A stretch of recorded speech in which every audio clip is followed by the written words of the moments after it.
مشال پاکستان نے پاکستان کی پہلی اسٹیٹ آف فریڈم رپورٹ 2026 جاری کر دی۔ Mishal Pakistan World Economic Forum کے کنٹری پارٹنر انسٹیٹیوٹ کے طور پر پہلی پاکستان فریڈم رپورٹ سامنے لے آیا ہے۔ یہ اس نوعیت کی پہلی رپورٹ ہے۔ رپورٹ آئین اور قانون میں دی گئی ادارہ جاتی اور شخصی آزادیوں کا شہریوں کے عملی تجربات کے ساتھ جامع موازنہ پیش کرتی ہے۔ رپورٹ کے لیے رائے دہندگان پر مشتمل ایک ملک گیر سروے کیا گیا۔ مشال پاکستان نے پاکستان کی پہلی اسٹیٹ آف فریڈم رپورٹ 2026 جاری کر دی۔ Mishal Pakistan World Economic Forum کے کنٹری پارٹنر انسٹیٹیوٹ کے طور پر پہلی پاکستان فریڈم رپورٹ سامنے لے آیا۔ یہ اس نوعیت کی پہلی رپورٹ ہے۔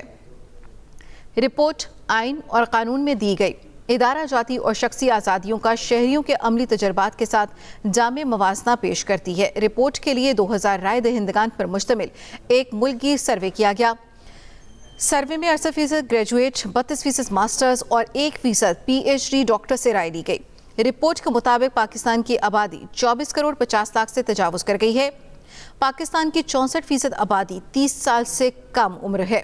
پاکستان میں 19 کروڑ 50 لاکھ سے زائد موبائل کنیکشنز موجود ہیں۔ رپورٹ کے مطابق خواتین کے موبائل فون رکھنے کے امکانات مردوں سے 20% کم ہیں۔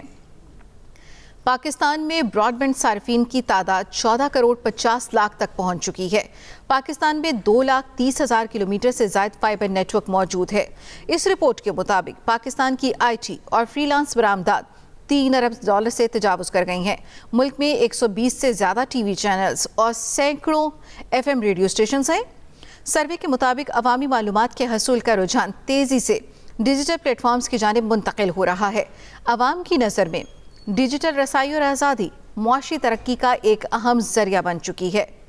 24% فیس بک، 19.9% واٹس ایپ، 18% ویب سائٹس اور 15% ایکس اکاؤنٹ سے معلومات حاصل کرتے ہیں۔ 55% افراد نے ڈیجیٹل پلیٹ فارمز کے ذریعے غیر جانبدار معلومات تک رسائی کے متعلق خدشات کا اظہار کیا۔ معلومات تک رسائی کے باوجود ڈیجیٹل ذرائع مس انفارمیشن، معاشرتی تقسیم اور ہراسانی کا باعث ہیں۔ عوامی توقعات، ڈیجیٹل ذرائع سے معلومات اور معاشی دباؤ حکومتی کارکردگی سے متعلق شہریوں کے تاثرات پر اثر انداز ہو رہے ہیں۔ پاکستان میں برانچ لیس والیٹس کی صارفین کی تعداد 11 سے 12 کروڑ تک پہنچ چکی ہے۔ 77% پاکستانی اپنے پیشے کے انتخاب میں خود کو آزاد محسوس کرتے ہیں۔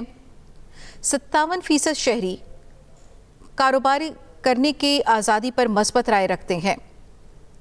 75% رائے دہندگان نے خواتین کے لیے ترقی کے مواقع پر اظہار اطمینان کیا۔ پاکستان کی لیبر فورس 7 کروڑ سے زائد افراد پر مشتمل ہے۔ 65% رائے دہندگان مذہبی آزادی اور مذہبی حقوق کے تحفظ سے مطمئن ہیں۔ پاکستان میں تقریباً 6 لاکھ مساجد، 36,000 مدارس، 2,000 چرچ اور سینکڑوں مندر اور گردوارے موجود ہیں۔ رپورٹ کے مطابق پاکستان میں 12 کروڑ 85 لاکھ ووٹرز رجسٹرڈ ہیں۔ 2024 کے انتخابات کے لیے 92,353 پولنگ اسٹیشنز قائم کیے گئے۔ انتخابات میں تقریباً 14 لاکھ انتخابی عملہ تعینات کیا گیا۔ قومی اسمبلی کی 336 نشستیں جمہوری نمائندگی کی بنیاد قرار دی گئیں۔ قومی اسمبلی میں خواتین کی 60 مخصوص نشستیں موجود ہیں۔ خواتین کی وفاقی کابینہ میں شمولیت 9 سے 10% ہے۔